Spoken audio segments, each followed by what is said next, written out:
बिस्मिल्लाहिर्रहमानिर्रहीम। अस्सलाम वालेकुम स्टूडेंट्स, कैसे हैं आप सब? खैरियत से हैं।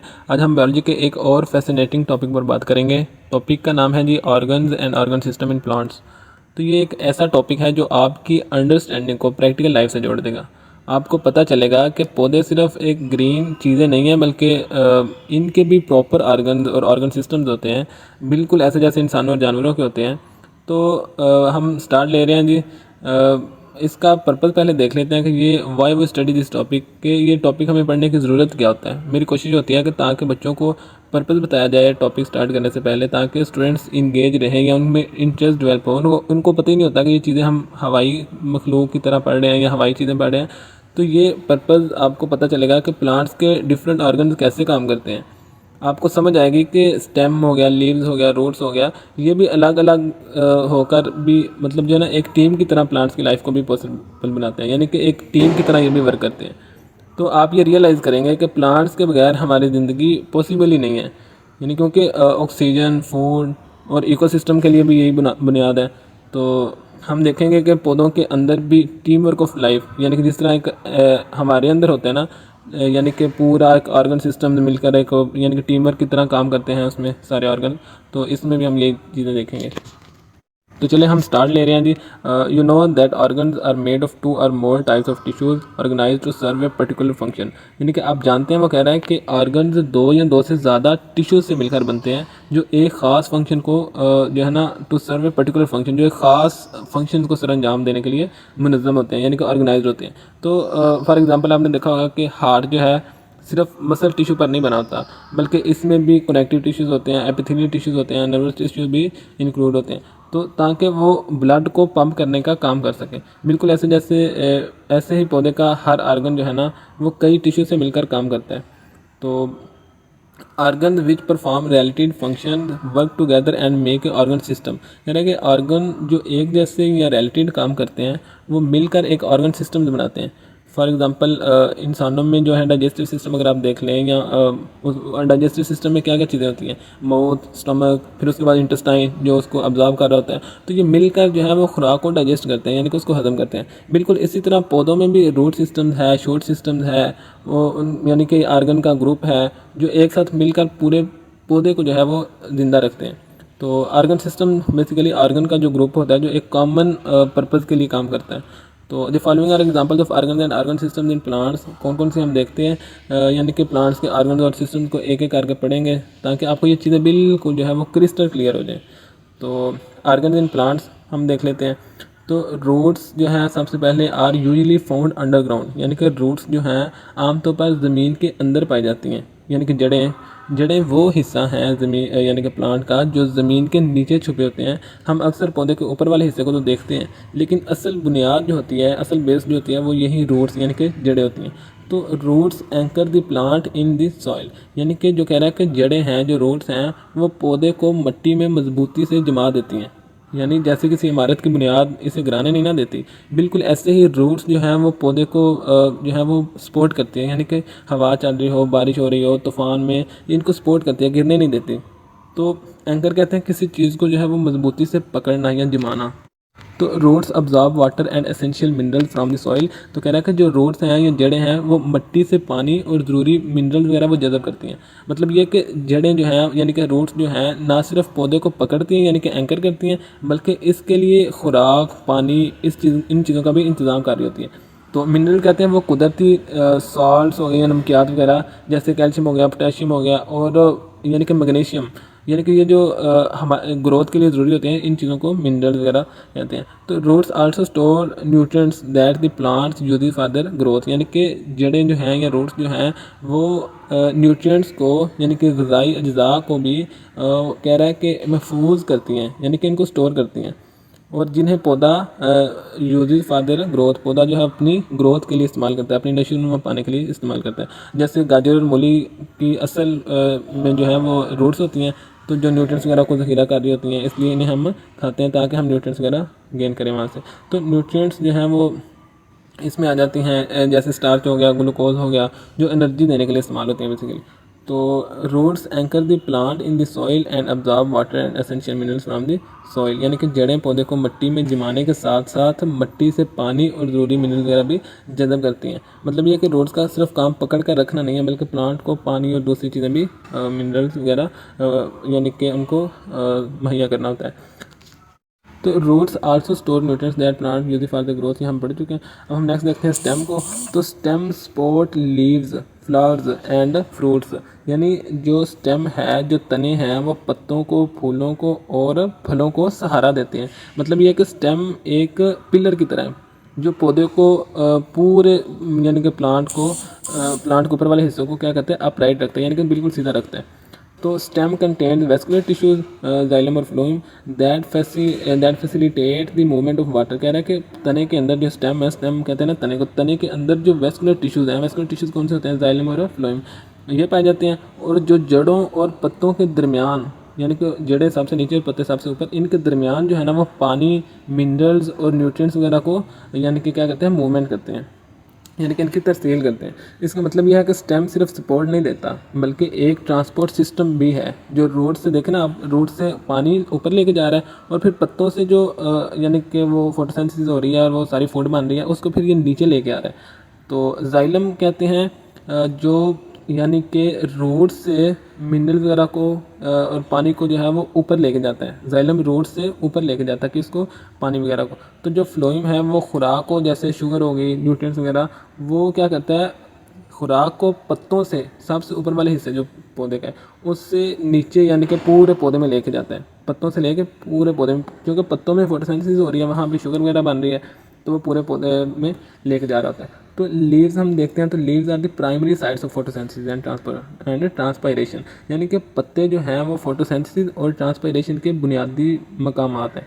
मतलब ये कि पत्ते पौधे के किचन हैं, आप इस तरह समझ लें, जहाँ पर खुराक बन रही है, यानी कि फोटोसिंथेसिस हो रही है, स्टार्च वगैरह, शुगर, और साथ साथ वो पानी को एवेपोरेट भी करते हैं ताकि न्यूट्रिएंट्स ऊपर तक पहुँच सकें।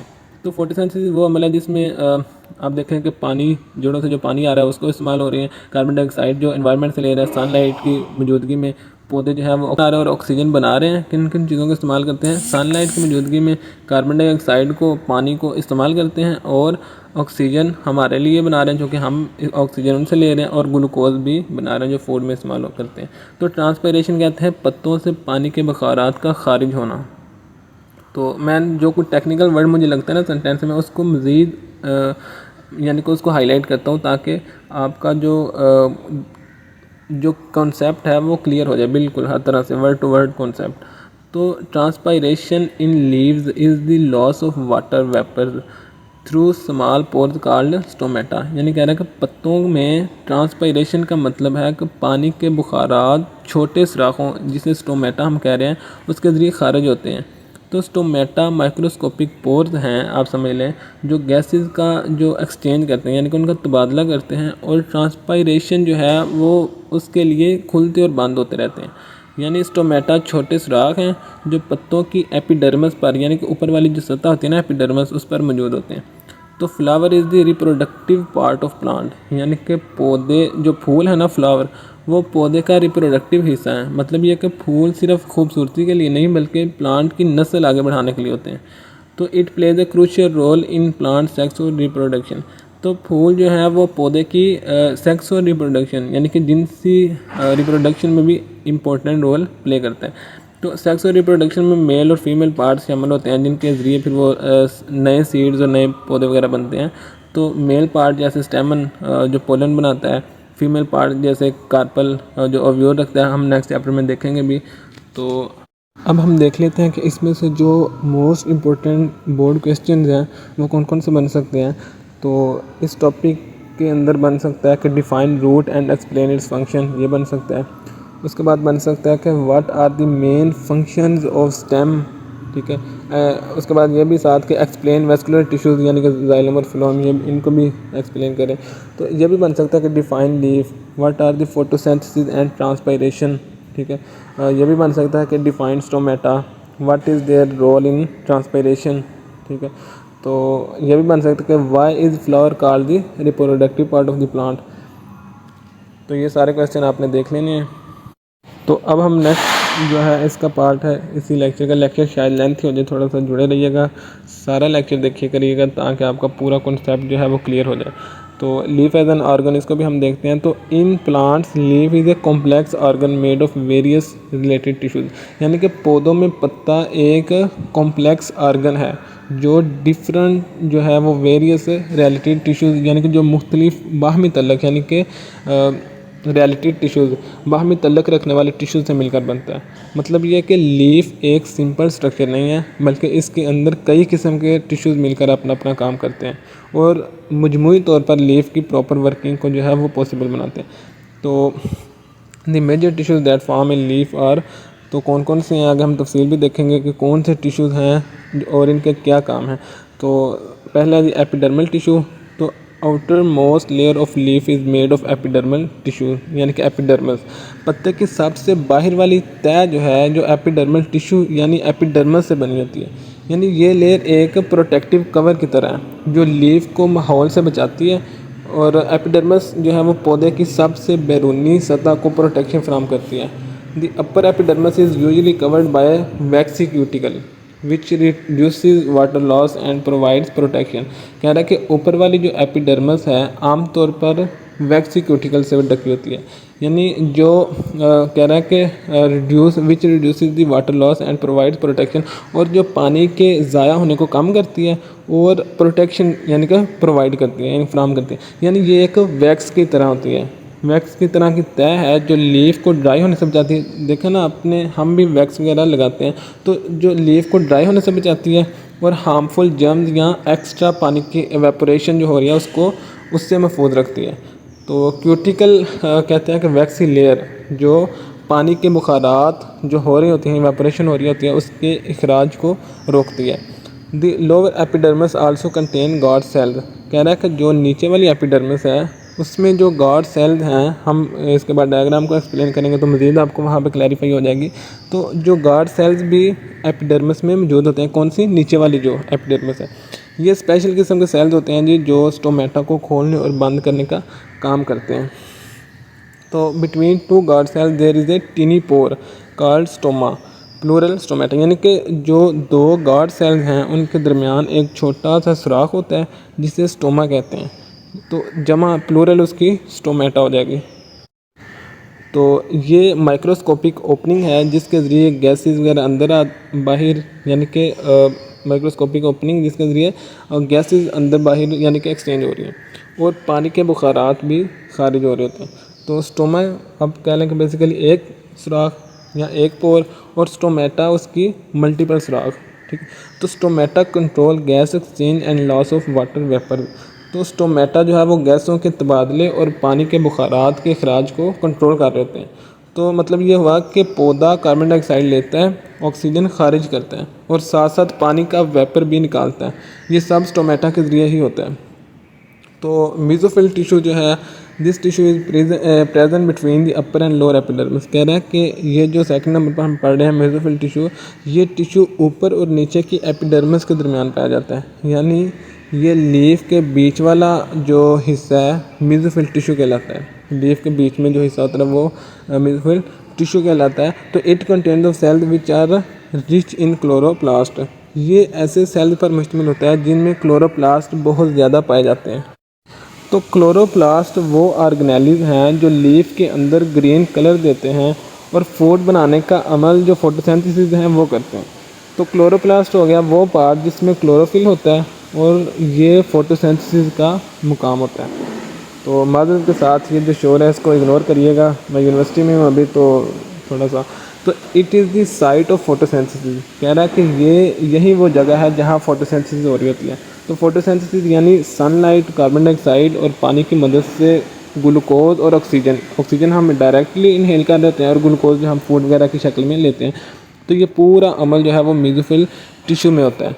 तो देर आर टू पार्ट्स या two types of mesophyll in the leaf, यानी कि मेसोफिल में टिश्यू है, यानी कि मेसोफिल वो टिश्यू है जो लीफ के अंदर फोटोसिंथेसिस के लिए रिस्पॉन्सिबल होता है। और इसके दो पार्ट्स हैं, कौन कौन से, पैलिसेड और स्पॉन्जी। तो हम इनको भी वन बाई वन देखते हैं। तो पैलिसेड मेसोफिल जो है वो it is located just beneath the upper epidermis, यानी कि जो पैलिसेड मेसोफिल है वो ऊपर वाली एपिडर्मिस के बिल्कुल नीचे मौजूद होता है। यानी ये वो हिस्सा है जो लीफ के ऊपर वाले साइड के करीब होता है, जहाँ ज़्यादा सनलाइट पहुँचती है ताकि फोटोसिंथेसिस बेहतर तरीके से हो सके। तो it consist of tightly packed elong यानी कि इलोंगेटेड सेल्स। ये लंबे और करीब करीब जुड़े हुए सेल्स पर मुश्तमिल होता है। इसका पर्पज़ ये है कि ये ज़्यादा से ज़्यादा क्लोरोप्लास्ट एक जगह फिट हो सके ताकि जो सनलाइट की जो एफिशिएंटली अब्जॉर्प्शन है वो हो सके। तो इसके बाद हम देखते हैं स्पॉन्जी मेसोफिल। तो spongy mesophyll it is present below the palisade mesophyll, यानी जो स्पॉन्जी मेसोफिल है वो पैलिसेड मेसोफिल के नीचे पाया जाता है। तो ये लोअर पार्ट में होता है जहाँ स्ट्रक्चर थोड़ा सा लूज होता है। तो it is composed of loosely arranged cells with air spaces between them. ये कह रहा है कि ये ढीले डाले सेल्स पर मुश्तमिल होता है जिनके दरमियान हवा की जो जगह हैं एयर स्पेसेस हैं वो होती हैं। ये एयर स्पेसेस गैसेस को जो है वो फ्रीली मूव में हेल्प करती हैं। ये आप आगे एफएससी में जाकर पढ़ेंगे बायोलॉजी में, मेरे ख्याल से आई थिंक सो 11th में पूरा डिटेल से ये टॉपिक है कि कैसे गैसेस जो हैं वो मूवमेंट करने में हेल्प करती हैं। तो these air spaces facilitate the diffusion of gases through out the leaf. ये हवा की जगह गैसेस के पत्ते के अंदर डिफ्यूजन को, फैलाव को आसान बनाती हैं। यानी ये कार्बन डाइऑक्साइड अंदर जा सकती हैं और ऑक्सीजन बाहर निकल सकती हैं, जो फोटोसिंथेसिस के लिए इंपॉर्टेंट होती है। तो डिफ्यूजन बेसिकली कहते हैं कि मॉलिक्यूल्स लो से हाई कंसनट्रेशन का यानी कि डिफ्यूजन बेसिकली कहते हैं कि जो मॉलिक्यूल्स का हाई कंसनट्रेशन से लो कंसनट्रेशन की तरफ मूवमेंट यानी कि फ्रीली होती है। तो वेस्कुलर टिश्यू हम देखते हैं, this tissue is located in the mid rib end veins of leaf. यानी ये टिश्यू पत्ते के मिड रिब और वेन्स में पाया जाता है। यानी मिड रिब वो मरकज़ी रग है जो लीफ के दरमियान में होती है, वो जो एक लाइन होती है, और वेन्स वो बारीक रगें हैं, वो बारीक लाइनें होती हैं जो पूरे लीफ में फैली होती हैं। तो it is called a complex tissue because it consist of two tissues, जैसे xylem tissue and phloem tissue. तो इससे कॉम्प्लेक्स टिश्यू इसलिए कहा जाता है क्योंकि ये दो टिश्यूज़ पर मुश्तमिल होते हैं, फ्लोएम और जाइलम। यानी वेस्कुलर टिश्यू एक सिंपल टिश्यू नहीं है, बल्कि दो मुख्तलिफ टिश्यू मिलकर एक सिस्टम बनाते हैं ताकि ट्रांसपोर्ट हो सके। The xylem tissue of leaf conducts water and minerals from the xylem of stem to leaf cells. तो हम इसका जिक्र पीछे कर चुके हैं ताकि जो आपका कॉन्सेप्ट है वो रिलेट करे। मैं इस तरह से आपको पढ़ा रहा हूँ ताकि पत्ते का जो हम देखते हैं कि पत्ते का जाइलम टिश्यू पानी और मादनियात को तने के जाइलम से लीफ के सेल्स तक लेके जाता है, पत्तों तक लेके जाता है। मतलब ये है कि जड़ों से पानी और मिनरल्स ऊपर आके लीफ तक पहुँचते हैं ताकि फोटोसिंथेसिस के लिए इस्तेमाल हो सके। तो phloem tissue transport the products of photosynthesis, जैसे शुगर हो गया, from leaf cells to phloem of stem. यानी कि फोटोसिंथेसिस फ्लोएम टिश्यू की नतीजे में बनने वाली जो खुराक है, जिसे शुगर जो आप कह सकते हैं, को लीफ के सेल से तने के फ्लोएम तक लेके जाता है। यानी लीफ जो है वो खुराक बनाता है और फ्लोएम इस खुराक को पूरे पौधे में तकसीम करता है ताकि बाकी हिस्से जो प्लांट्स के हैं वो भी एनर्जी तो गेन करनी है उन्होंने। तो अब जो जाइलम है उसको हम, जाइलम और फ्लोएम में क्या डिफरेंस है हम उनको दोबारा से देख लेते हैं। तो जाइलम जो है वो आप समझ लें कि पानी और मिनरल्स का जो ट्रांसपोर्ट है वो करता है, कहाँ से लेके कहाँ तक, रोड से यानी कि जड़ों से लेता है पानी और मिनरल और लीव्स तक लेके जाता है, पत्तों तक लेके जाता है। और फ्लोएम क्या करता है, वो खुराक का ट्रांसपोर्ट करता है। जैसे खुराक के अंदर क्या चीज़ें आ जाती हैं, शुगर आ जाती है, ग्लूकोज आ जाती है, ये क्या करता है, ये लीव से पूरे प्लांट में लेके जाता है। तो अब हम इस टॉपिक के जो इम्पोर्टेंट बोर्ड क्वेश्चन हैं हम उनको देख लेते हैं जो कॉन्सेप्चुअल हैं। तो लीफ एज एन ऑर्गन से तो यहाँ पे क्वेश्चन बन सकता है कि why is a leaf called a complex organ. ठीक है, अब सेकंड ये क्वेश्चन बन सकता है कि differentiate between palisade mesophyll and spongy mesophyll. और इसके बाद ये बन सकता है कि what is the role of stomata in gas exchange and transpiration. और इसके बाद बन सकता है जी why is the vascular tissue called a complex tissue. ठीक है, तो write the function of xylem and phloem in the leaf, जो हमने डिटेल से पढ़ा। और उसके बाद ये बन सकता है कि what is the importance of cuticle in the upper epidermis. तो यहाँ पर ना एक डायग्राम बनी हुई है आपकी बुक में, तो जिसमें पत्ते को खोल कर दिखाया गया है। तो इसके अंदर कौन कौन से पार्ट्स मौजूद हैं, इनके क्या काम हैं, तो आइए एक एक करके समझते हैं। तो लीफ का ऊपर वाला हिस्सा जो क्यूटिकल है, सबसे ऊपर एक क्यूटिकल होता है, ठीक है। ये एक वैक्सी लेयर है जो पानी को पत्ते से बाहर निकलने नहीं देती, तो यानी ये पत्ते को खुश्क होने से बचाती है, ड्राई ना हो। तो अपर एपिडर्मिस, इसके नीचे एक तह होती है जिसे अपर एपिडर्मिस होती कहते हैं। ये पत्ते की ऊपरी जिल्द की तरह होती है। इसका काम ये है कि पत्ते को प्रोटेक्शन देती है, यानी कि पत्ते की हिफाजत करती है। अब यहाँ पे पहले सेड मेसोफिल है, यानी कि फोटोसिंथेसिस वाली लेयर। अब ज़रा नीचे देखें तो ये लंबे लंबे सब्ज़ जो खाने आपको नज़र आ रहे हैं, इनको पहले सेड मेसोफिल कहा जाता है। यहाँ सबसे ज़्यादा फोटोसिंथेसिस हो रही होती है और इसके अंदर क्लोरोफिल होता है जो सूरज की रोशनी को पकड़कर खुराक बना रहा होता है। तो अब देखते हैं स्पॉन्जी मेसोफिल। तो फिर नीचे से डीले जो खाने हैं इनको स्पॉन्जी मेसोफिल कहा जाता है। इनके दरमियान जो हैं वो एयर स्पेसेस होती हैं। ये जगह गैसेस को हरकत करने में हेल्प करते हैं, जैसे ऑक्सीजन हो गया, कार्बन डाइऑक्साइड हो गया, इसके अंदर बाहर आना जाना। तो ट्रांसपोर्ट सिस्टम इन लीफ, अब देखें पत्ते के जो बीच में कुछ बनी हुई है ना वेन्स वगैरह या नालियाँ बनी हुई हैं, तो इनको वेन्स कहा जाता है। इनमें दो तरह के ख़ास टिश्यूज़ होते हैं, यानी कि एक जाइलम है जो ये पानी और मादनियात को जड़ों से लेकर पत्ते तक लेकर जाता है, मिनरल्स वगैरह को। तो फ्लोएम जो है वो पत्तों से क्या करता है, यानी कि जो ग्लूकोज बन रही होती है, जो खुराक बन रही होती है, वो पूरे पौधे में लेके जाता है, इनको पहुंचाता है पूरे पौधे तक। तो इन सब को मिलाकर हम कहते हैं कि ये पौधे का ट्रांसपोर्ट सिस्टम है। अब जो लीफ का नीचे वाला हिस्सा है लोअर एपिडर्मिस, वो पत्ते की नीचे वाली जिल्द को लोअर एपिडर्मिस कहते हैं। ये भी हिफाजत करती हैं, प्रोटेक्शन देती हैं, लेकिन यहाँ एक ख़ास चीज़ मौजूद होती है। तो स्टोमेटा और गार्ड सेल, ये छोटे छोटे सुराख जिन्हें आप देख रहे हैं, ये हैं स्टोमेटा। इनके दोनों तरफ दो ख़ास सेल्स होते हैं जिन्हें गार्ड सेल्स कहते हैं। ये ऐसे हैं जैसे दरवाजे के जो पहरेदार होते हैं ना, जब गार्ड सेल्स खुलते हैं तो सुराख खुल जाता है और जब वो बंद होता है तो सुराख बंद हो जाता है। तो स्टोमेटा के ज़रिए जो है वो कार्बन डाइऑक्साइड पत्ते के अंदर जा रही होती है, अंदर जाती है, और ऑक्सीजन और पानी की जो भाप है वो बाहर निकलते हैं, यानी ये गैसें एक्सचेंज करते हैं, यानी कि गैसों का तबादला करता है और ट्रांसपायरेशन के लिए बहुत इंपॉर्टेंट है।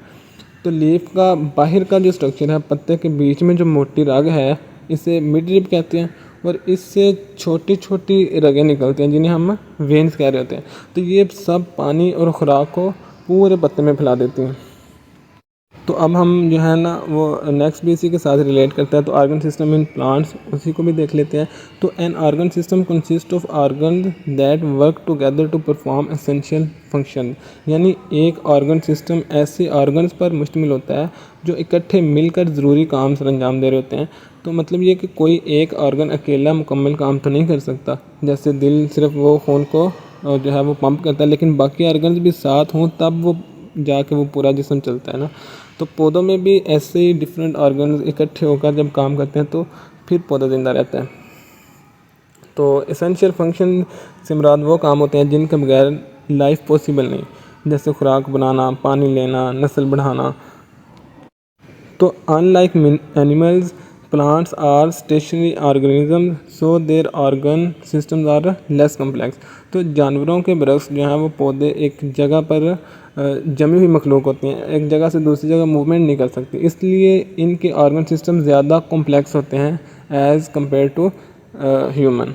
तो मतलब ये है कि चूँकि पौधे हरकत नहीं करते, इसलिए इन्हें दिमाग, फेफड़े, दिल जैसे कॉम्प्लिकेटेड सिस्टम की ज़रूरत नहीं होती।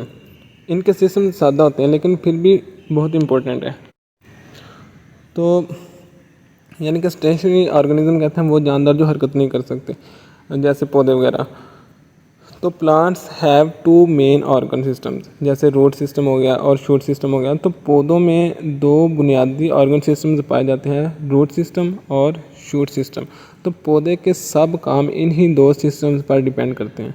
एक ज़मीन के अंदर होता है जिसे रूट सिस्टम कहते हैं, जड़ें वगैरह, और दूसरा ज़मीन के ऊपर होता है जिसे शूट सिस्टम कहते हैं। The root system consist of roots which anchor the plant in the soil.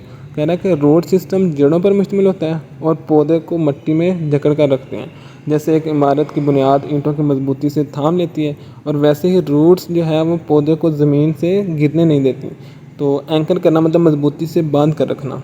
तो roots also absorb water and salts needed from the soil and in some cases store food. कह रहा है कि जड़ें जो हैं, जो रूट्स हैं, वो आल्सो अब्जॉर्ब वाटर, मिट्टी से पानी और साल्ट्स वगैरह जो है वो नमकियात वगैरह जज़ब करती हैं, और बाज़ औक़ात क्या कहते हैं, सम केसेस में स्टोर फूड, खुराक को भी ज़ख़ीरा करते हैं।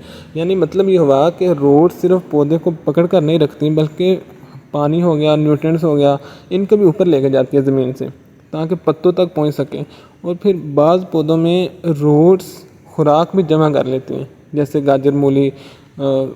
तो साल्ट्स कह रहे हैं कि वो मादनी अज्जा या मिनरल्स वगैरह जो पौधे की नशोनुमा पाने के लिए, उसकी ग्रोथ के लिए बहुत इंपॉर्टेंट होती है, जैसे कैल्शियम हो गया, पोटाशियम हो गया। तो the shoot system includes stems, branches, leaves and flowers and fruits formed from flower. यानी कि शूट सिस्टम में स्टेम हो गया, स्टेम कहते हैं तने को, ब्रांचेस यानी शाखें, लीव्स यानी पत्ते, और फिर फ्लावर्स यानी फूल शामिल होते हैं, और फूलों से फल बनते हैं। मतलब ये है कि पौधे का जो भी हिस्सा ज़मीन के ऊपर नज़र आ रहा है वो शूट सिस्टम है, और ये हिस्से मिलकर सनलाइट का इस्तेमाल करते हैं और फिर रिप्रोडक्शन यानी कि नस्ल बढ़ाने का भी काम करते हैं। तो these organs work to enable process like photosynthesis and reproduction. तो ये आर्गन्स ऐसे प्रोसेस को पॉसिबल बना रहे होते हैं, जैसे फोटोसिंथेसिस और फिर रिप्रोडक्शन, यानी पत्तों के ज़रिए पौधा खुराक बनाता है, फोटोसिंथेसिस का प्रोसेस जिसे कहते हैं, और फूलों के ज़रिए अपनी नस्ल बढ़ाता है, जिसे रिप्रोडक्शन कहते हैं। तो फोटोसिंथेसिस बेसिकली हो गया, पानी, सूरज की रोशनी ली, कार्बन डाइऑक्साइड ली उसने माहौल से, और फिर वो उसने क्या बनाया, ग्लूकोज और ऑक्सीजन। तो रिप्रोडक्शन जो है वो नए पौधे पैदा करने का अमल। ठीक है, तो अब हम इसमें भी देख लेते हैं कि कौन कौन से इंपॉर्टेंट क्वेश्चन बन सकते हैं। तो यहाँ पर एक दो ये हैं, कौन कौन से के name the two main organ system in plants and right their function. तो प्लांट्स में ऑर्गन सिस्टम कौन से हैं और इनके नाम लिखें। ठीक है, अब यहाँ पर यह भी क्वेश्चन बहुत इंपॉर्टेंट बन सकता है कि differentiate between root system and shoot system. तो अब इसके भी ये जो डायग्राम आपको नज़र आ रही है, हम इसको भी देख लेते हैं। तो अब इसमें आपको एक हिस्सा दिखाकर समझाऊंगा कि इसका क्या काम है। तो प्लांट के दो बड़े हिस्से हैं। सबसे पहले याद रखें कि पौधे को दो बड़े हिस्सों में तकसीम किया जाता है, शूट सिस्टम और रूट सिस्टम। तो शूट सिस्टम जो है वो ये ज़मीन का ऊपर वाला हिस्सा होता है, और रूट सिस्टम जो होता है जो ज़मीन के नीचे वाला हिस्सा होता है। अब हम इन दोनों को अलग अलग देखते हैं। तो जो शूट सिस्टम है, ज़मीन का ऊपर वाला हिस्सा, चलो अब सबसे पहले देखते हैं कि ऊपर वाला हिस्सा यानी शूट सिस्टम जो है उसमें क्या क्या चीज़ें हैं। तो फ्लावर, यानी ये देखें ऊपर फूल है, फूल का काम है पैदाइश में हेल्प करना, यानी रिप्रोडक्शन करना। तो फूल के ज़रिए ही नए बीज और नए पौधे बनते हैं। तो अब लीफ है, तो ये देखें ये पत्ता है, पत्ते को हम पौधे की किचन फैक्ट्री भी कह सकते हैं, क्योंकि ये फोटोसिंथेसिस कर रहा होता है, यानी कि सूरज की रोशनी ली, ज़मीन से पानी लिया, फिर कार्बन डाइऑक्साइड जो हम यानी कि दे रहे होते हैं इन्वायरमेंट को, वहाँ से उसने कार्बन डाइऑक्साइड को इस्तेमाल करके फिर वो खुराक बना रहा है, यानी खुराक बना रहा होता है। फिर जो फ्रूट है, ये देखें ये फल है, फल का काम है बीजों, जो बीज हैं उनकी हिफाजत देना, बीजों को हिफाजत देते हैं, यानी अंदर जो बीज होते हैं वो नए पौधे बनाने के लिए यानी कि महफूज रहते हैं। तो स्टेम जिसे हम आम ज़बान में डंडी भी कहते हैं या तना भी कहते हैं, ये जो सीधी सी लकीर है इसे स्टेम या तना कह रहे होते हैं, और ये पूरे पौधे को सीधा खड़ा रखती है। इसके अंदर से पानी और खुराक ऊपर नीचे सफ़र कर रहे होते हैं। तो रोड सिस्टम है, रोड सिस्टम यानी कि ज़मीन के नीचे वाला पार्ट। तो रोड सिस्टम अब ज़रा नीचे देखें कि ये रूट्स जो हैं या जड़ें जो हैं, ये जड़ें हैं जो ज़मीन के अंदर जाती हैं, और इनका काम क्या है, पानी और मादनियात यानी कि मिनरल वगैरह को ज़मीन से खींचकर पूरे पौधे को देती हैं। साथ साथ ये जड़ें पौधे को मजबूती से एंकर भी करती हैं ताकि ये गिर ना जाए। तो क्या है जी, जो फूल है, हम इसको थोड़ा सा समराइज़ करते हैं। जो फूल है वो रिप्रोडक्शन के लिए होता है, जो पत्ता है, जो लीव है, वो फोटोसिंथेसिस के लिए होता है, और फल जो है वो बीज की हिफाजत के लिए, और फिर जो होता है तना या जो स्टेम है वो सहारा और ट्रांसपोर्ट के लिए। तो जो रूट है, जो जड़ है, वो पानी और मदनियात जज़ब करने के लिए। तो स्टूडेंट्स, अगर आपको आज का ये लेक्चर समझ आया है, अगर आपने कुछ सीखा है, तो मेरा दिल से जो है ना आप सब से एक रिक्वेस्ट है, दिल से रिक्वेस्ट है कि इस वीडियो को लाइक करें, अपने दोस्तों के साथ लाजमी शेयर करें और सबसे बढ़कर इस चैनल को सब्सक्राइब लाजमी करें, ताकि जैसे ही कोई वीडियो अपलोड हो तो आप तक नोटिफिकेशन आ जाए। तो क्योंकि आपका एक छोटा सा स्टेप, सिर्फ एक सब्सक्राइब, ये ना सिर्फ मुझे मोटिवेट करेगा बल्कि और भी हज़ारों बच्चों तक जो है ये इल्म पहुंचने का ज़रिया बनेगा। तो याद रखें, इल्म जब बांटा जाता है तो वो और ज़्यादा बढ़ता है। तो अल्लाह ताला कभी भी किसी का हक़ ज़ाया नहीं करता। अगर आपने एक छोटी सी नेकी भी की है ना, जैसे किसी को इल्म सिखाया, किसी को इल्म तक पहुंचाया, तो अल्लाह ताला इस एक नेकी को कई गुना बढ़ा देता है। तो जैसे वो सूरह निसा की आयत नंबर 40 है कि अल्लाह ताला फरमाते हैं कि जिसका तर्जुमा है कि बेशक अल्लाह ज़रा बराबर भी जुल्म नहीं करता, और अगर कोई नेकी हो तो उसे बढ़ाकर कई गुना तक कर देता है और अपने पास से बड़ा अजर अता फरमाता है। तो डियर स्टूडेंट्स, आप जब इस चैनल को सब्सक्राइब करते हैं या वीडियोज़ को शेयर करते हैं तो ये भी इल्म की खिदमत है और एक नेकी है जो अल्लाह ताला इस एक नेकी को कई गुना बढ़ाकर आपको लुटाता है। तो यहाँ तक एंड करते हैं, अब मिलते हैं इंशाल्लाह नेक्स्ट वीडियो में। अपना ख्याल रखिएगा। अल्लाह हाफिज़।